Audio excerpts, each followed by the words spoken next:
Hey everyone, this is Jono Bacon, and I'm so thrilled to be here as part of the OpenUK Awards. Thank you to Amanda and the team for inviting me to come and participate. But more importantly, congratulations to all of the participants and of course the winners in the OpenUK Awards. It really is incredibly inspiring to see the work that you're doing and your leadership in open technologies. Now, as a bit of background, I've spent the last 20 years or so really focused on how to build amazing communities. I'm incredibly passionate about the potential of communities, and I really cut my teeth in open source. I used to lead community for the Ubuntu project when I was at Canonical. That's actually where I met Amanda Brock. And then I went to the X Prize Foundation, where we launched major kind of incentive competitions to solve major problems in the world. So for example, the first X Prize I helped launch was the $15 million Global Learning X Prize, which was mainly funded by Elon Musk. And it challenged teams to build an Android app that would teach kids how to read, write, and do arithmetic within 18 months without the aid of a teacher. It was designed to help those 250 million kids in the world who just don't have access to teaching or schools, okay? And then I went to GitHub, which of course is the epicenter of where so much open source and technology is built. And these days I'm a consultant. I work with a really broad variety of different companies to help them build really amazing communities. Now, what I wanted to talk about a little bit today is the role of open source and open technologies in unlocking opportunity in individuals, okay? And to kind of dig into this, and especially the role that the three pillars that OpenUK have defined, I want to kind of go back in time a little bit and tell a little bit of a story. You see, I was born in Northallerton in North Yorkshire, right? I know I don't sound very northern, but back when I was a kid, I sounded right northern, I did.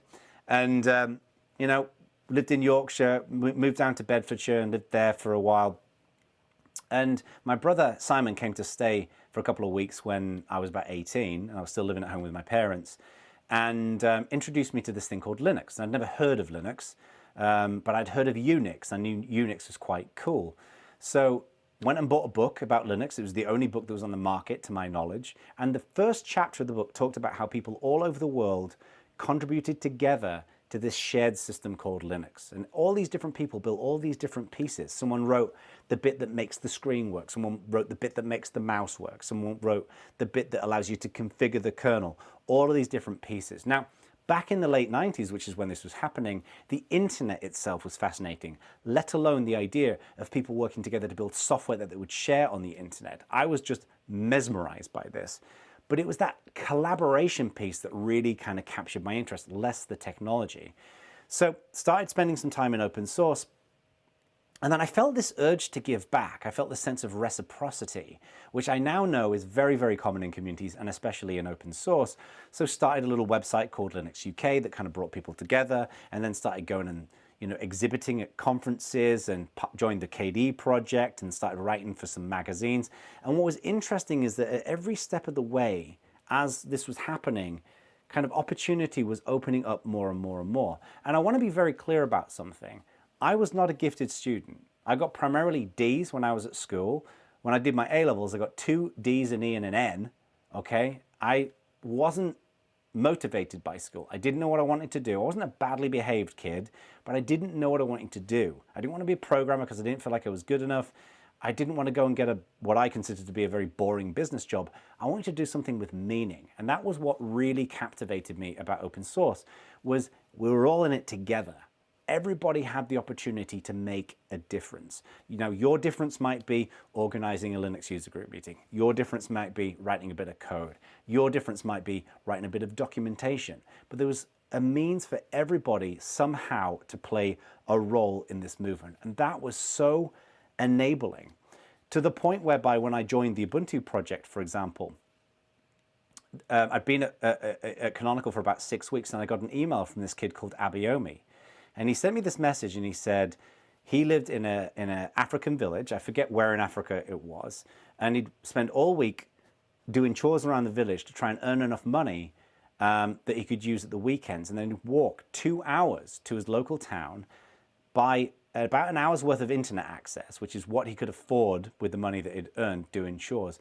He'd contribute to Ubuntu, and then he'd walk 2 hours back. And what was amazing to me is the story that Abiomi told me had all the same ingredients as my own experience. It was very, very different. Of course, I wasn't walking 2 hours to go and participate in open source, but it was that feeling of being empowered to make a difference. And I think that's where the three pillars that OpenUK have defined as community and legal and policy and learning. And it's events such as this, and it's the leadership in open technologies that the participants and the winners are demonstrating here is what makes all of this so special. Now, this is of course not to suggest that we don't have challenges ahead of us. You know, we've had challenges when it comes to diversity and inclusion, and I'm so thrilled that there's more and more focus on making our community welcoming and inclusive to everybody, irrespective of your skin color, your gender, your sexuality, whatever it might be. So I think we're moving in the right direction. But the thing I just want to zone in on here is, in my career, because I'm a consultant now, I work with lots of different industries. I work with open source,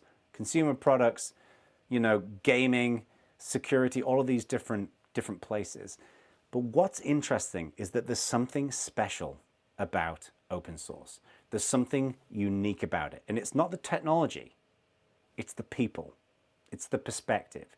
It's the notion that you can have an idea about something, you can test the idea, you can find other people who you can have a conversation with, you can write code together, you can document your ideas, you can discuss and collaborate them, you can share your ideas with other people. This is really special. It's really unique. But I can tell you one thing, if it wasn't for the UK Linux community and the open source community, I certainly wouldn't be living over here in America, right? I would probably have ended up working in a small IT shop where I lived, and that's fine. But my point is this, is if it wasn't for that community in the UK to take me as a fairly average student who wasn't particularly excited about his career and convert me into someone who was just incredibly passionate about all of this kind of stuff, it was that community that made this happen. And I have an enormous sense of debt and gratitude to everybody who played a role in that. And this is the cool thing. So many people that I've met over the years have exactly the same kind of story. And every one of you right now is making this magic happen for so many people we know and so many people we don't know. So thank you so much. Congratulations to everybody, and have a wonderful event.